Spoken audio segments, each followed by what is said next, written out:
Assalamualaikum warahmatullahi wabarakatuh.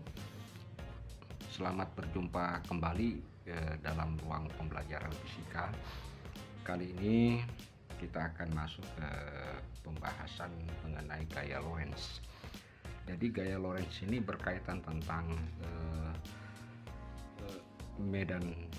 berkaitan tentang muatan yang bergerak di dalam sebuah medan magnet yang uniform.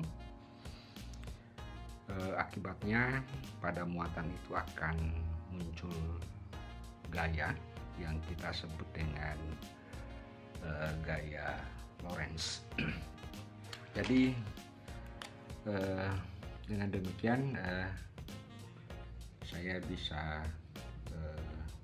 artikan bahwa gaya Lorentz itu adalah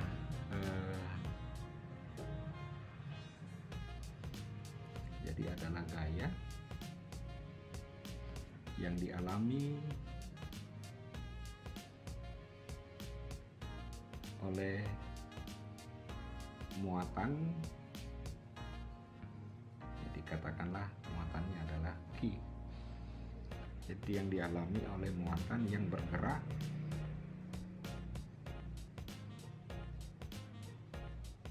dengan kecepatan V dalam suatu medan magnet, ya, dalam suatu medan magnet B. Nah, ini yang kita sebut dengan gaya Lorentz, dan ternyata bahwa hasil penelitian yang dilakukan oleh Lorentz menunjukkan bahwa ataupun gaya Lorentz yang tersebut itu dinyatakan sebagai sebuah F di mana Q, V cross B, atau bisa kita keluarkan Q-nya sehingga yang muncul tinggal V. Iya, jadi katakanlah persamaan satu, dan ada hal yang penting sekali untuk saya jelaskan di dalam persamaan satu ini, yaitu menyangkut tentang perkalian cross, bahwa nilai maksimum dari sebuah gaya yang dialami oleh muatan yang bergerak di dalam suatu medan magnet itu apabila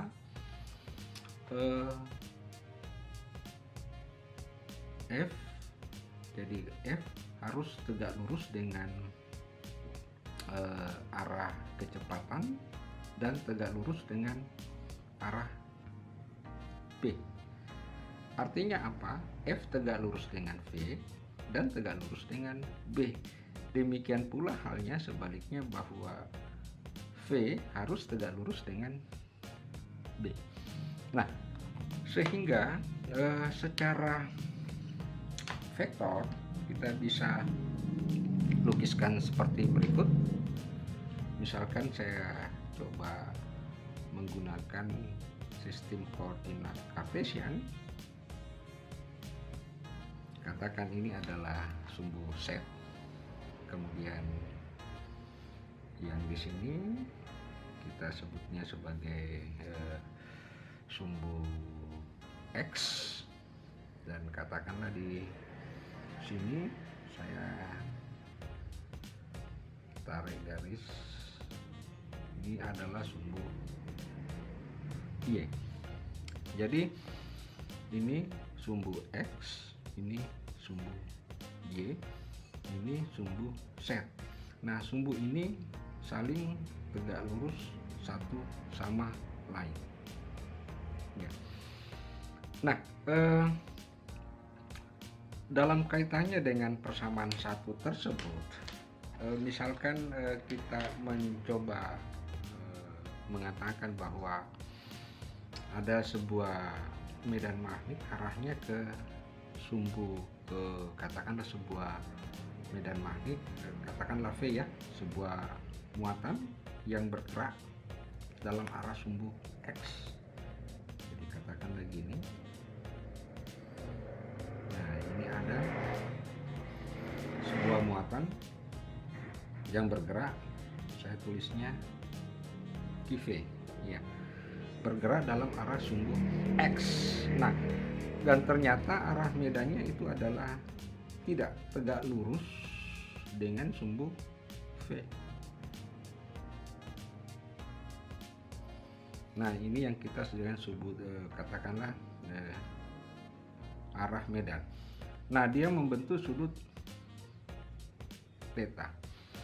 Maka arah perkalian vektor yang seperti ini menunjukkan bahwa F-nya itu sama dengan Q V cross B. Artinya V cross B, berarti ini bergerak dikroskan ke atas, jadi perputarannya, jadi ini sama dengan, kalau kita lihat, merupakan sebuah perputaran berlawanan ya, berlawanan arah jarum jam. Jadi perputarannya berlawanan dengan arah jarum jam. Nah, akibatnya maka F arahnya ke atas. Nah, tentu kita sudah tahu bagaimana aturan kalau kita membuka skrup ya. Kalau kita putar kanan, maka dia perputarannya searah dengan perputaran jarum jam, maka arah skrup itu menuju ke bawah. Tetapi kalau kita putar dari kiri, dari perputarannya berlawanan arah dengan jarum jam, maka arah gerakannya menuju ke atas. Prinsip skrup ini serupa dengan prinsip perkalian cross. Nah, itulah sebabnya bahwa secara umum, secara tegas, secara permanen, bahwa gaya Lorentz itu merupakan perkalian antara V cross B. Dan sebaiknya jangan kita menggunakan B cross V, karena itu berkebalikan. Nah, itu yang pertama. Nah, kemudian yang berikutnya yang menarik yang perlu untuk saya jelaskan itu berkaitan tentang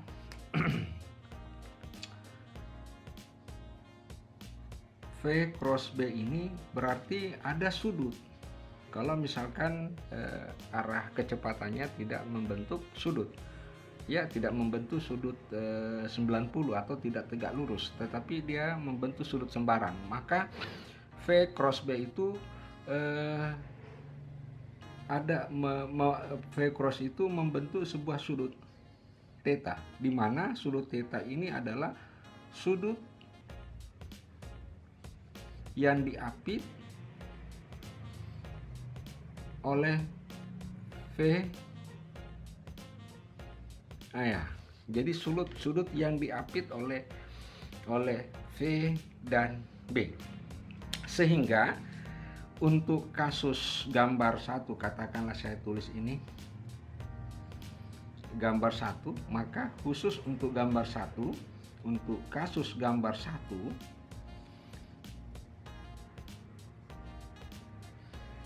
maka besar, nah, jika kita ingin menentukan besar gaya Lorentz untuk gambar, maka besar gaya Lorentz F itu bisa kita tulis gini, F ya, besarnya, kemudian Q, V, cross B. Nah, kalau ada sudah tanda besar seperti ini, maka salah satu dari vektor tersebut, misalkan vektor B, ini theta, maka harus diproyeksikan ke sumbu Y. Karena syaratnya tadi bahwa F, V, B saling tegak lurus. Berarti kalau ini kita proyeksikan ke sini, maka ini kita sudah dapatkan B sin theta ya. Jadi kita proyeksikan utamanya dalam hal menentukan besarnya gaya.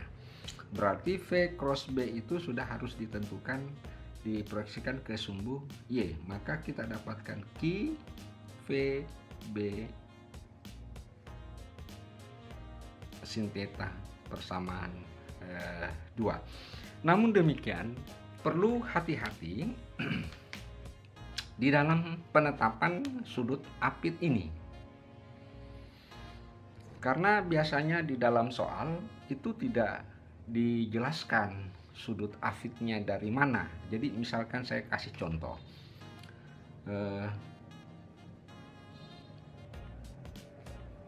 misalkan ada medan, katakanlah sebuah medan arahnya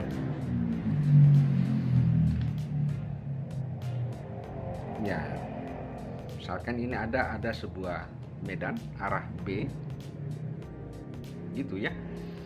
Kemudian pada medan itu ada muatan yang bergerak tegak lurus ke sini. Nah, ini ada katakanlah Q, V.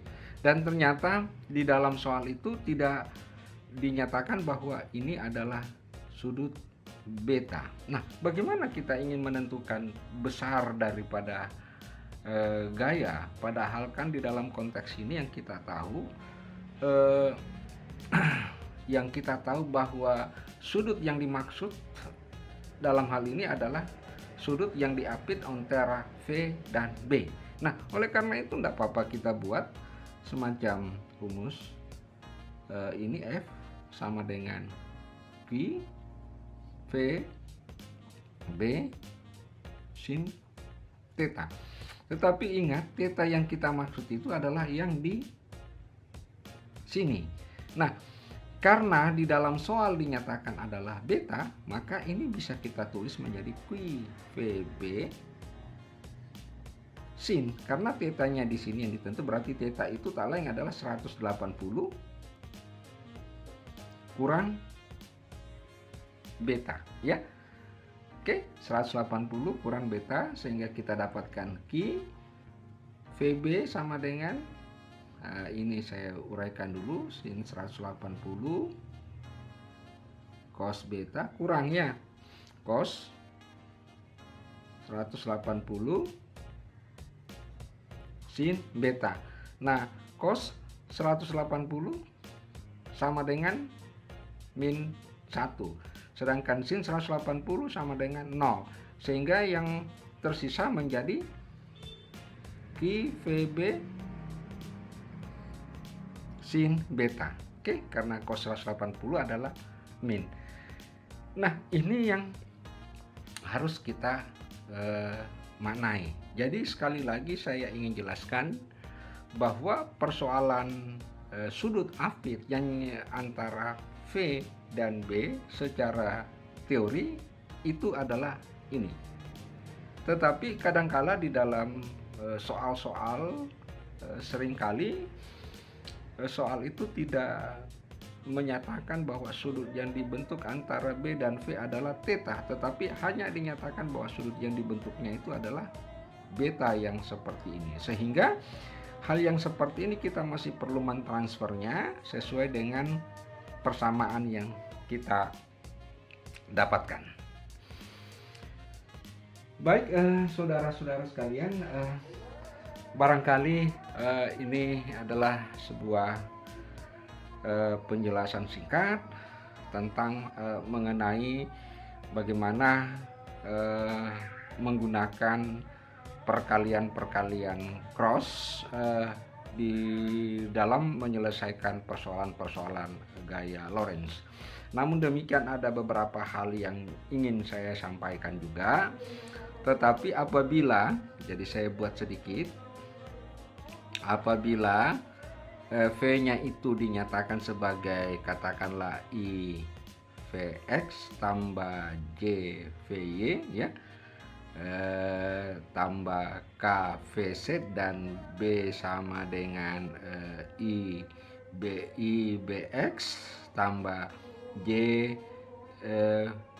By ditambah K Bz ya. Kalau V dan B dinyatakan sebagai sebuah fungsi vektor, maka kita tidak perlu menggunakan Ki VB sin theta, tetapi langsung kita menggunakan persamaan ini, yaitu dengan mengalihkannya secara cross vektor. Dan ini sudah dijelaskan dalam pembahasan analisis vektor. Itu yang penting yang saya ingin sampaikan mengenai tentang gaya Lorentz, karena persoalan yang paling mendasar di dalam memahami konsep gaya Lorentz ini adalah perkalian cross antara V dengan B. Demikianlah penjelasan saya tentang gaya Lorentz ini. Semoga ada manfaatnya. Nantikan selalu video-video pembelajaran saya, dan saya akan berusaha menjelaskannya semenarik mungkin agar saudara-saudara bisa memahami dengan baik konsep-konsep fisika. Sekian, mohon maaf segala kekurangannya. Terima kasih atas perhatiannya. Assalamualaikum warahmatullahi wabarakatuh.